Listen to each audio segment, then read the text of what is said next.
Good morning, I'm Melissa Mills and I'm the owner here of Autauga Home Supply in downtown Prattville. We're a family-owned and operated business. We have been in Prattville since 1972. My husband Lewis and myself bought the store in 2002, and we're very proud to be here and serve the community, and we have great service and a great staff here just waiting to serve you. We're real excited about the upcoming election. Because small business is the backbone of America, and seems to be getting harder and harder to keep that. Sometimes we think that we're getting our backs broke instead of being the backbone, and so there's lots of issues out there that all of us small business owners are concerned about. So the election is very important this fall, and I know health care is on the mind of everyone. And, but anyway, we're glad to have some people here with us this morning, and I would like to introduce Rosemary Elevash from the NFIB, and I will hand it over to you at this point. Thank you, Melissa. Thank you, Melissa. Thank you, Melissa. Yes, I am Rosemary Elevash. I'm the State Director of NFIB, and Melissa is an NFIB member, so we are delighted to have an event hosted by an NFIB member today.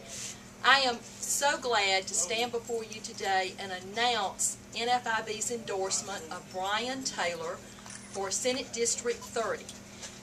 Bryan and I have worked together for several years now on issues pertaining to small business owners, and he has been a real champion for small businesses and what they are facing, as Melissa said and the others standing with us today.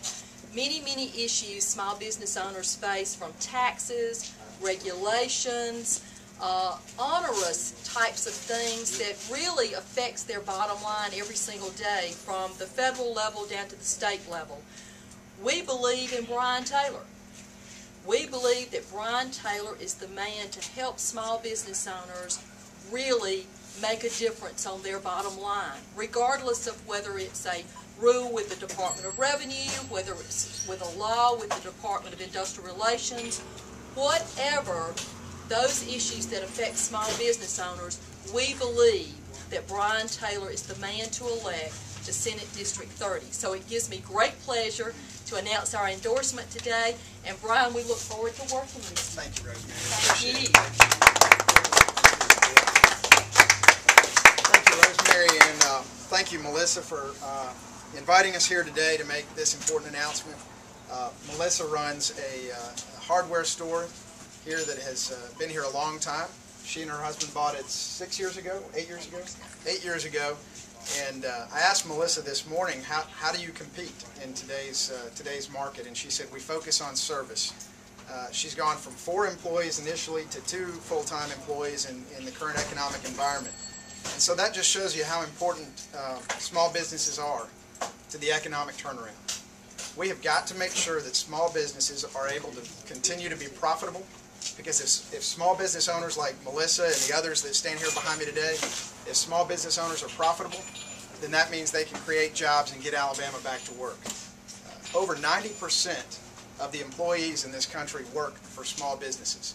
So they really are the backbone of this country, and they're the backbone of the economy in Alabama, and particularly the economy in Senate District 30, which includes Elmore, Autauga, Lowndes, Crenshaw, Pike, and Butler counties. Very important district in this state. Rosemary, thank you very much. I'm honored to receive the endorsement today of NFIB and small businesses. I want to be the champion for small business in the Alabama State Legislature. I'm running against an opponent right now, Senator Mitchell, who has a failed record with NFIB, 44%. And if you look at Senator Mitchell's record, it's pretty clear that Senator Mitchell has walked away from small business. We deserve a senator who's going to stand up for job creation, stand up against increased government spending, stand up for lower taxes, and make sure that we can continue to help small businesses create jobs. Government has never created a job. What government does is set conditions to allow small business owners like Melissa to be successful. And that's my philosophy. I believe it's a philosophy that ought to guide the actions of the state legislature, particularly the Senate.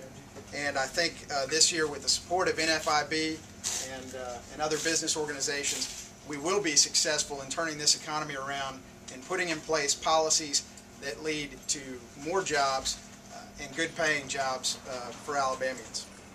Throughout this campaign and once elected, I will listen to those who run small businesses and who work at small businesses. And I'm going to make sure that their concerns matter in Montgomery. I'll never let the big government special interests silence the voice of small business or small business employees in this state. So again, thank you, Rosemary. That's my commitment to you. Melissa, that's my commitment to you and to all of the rest of you who stand here with me today. I appreciate your support.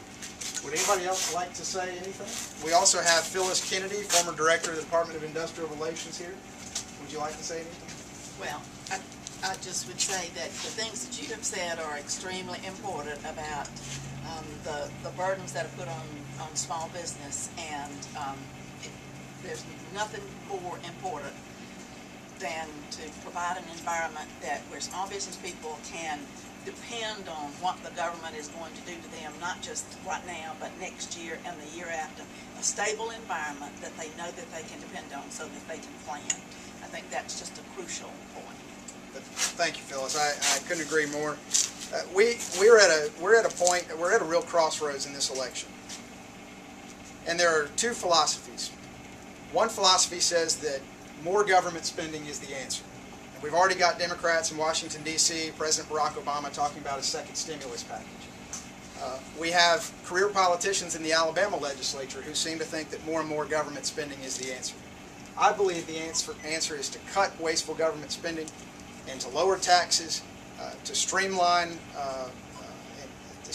regulations and cut out the red tape so that we can release the free enterprise system to do what it does best, and that's create the jobs that make a difference for Alabama.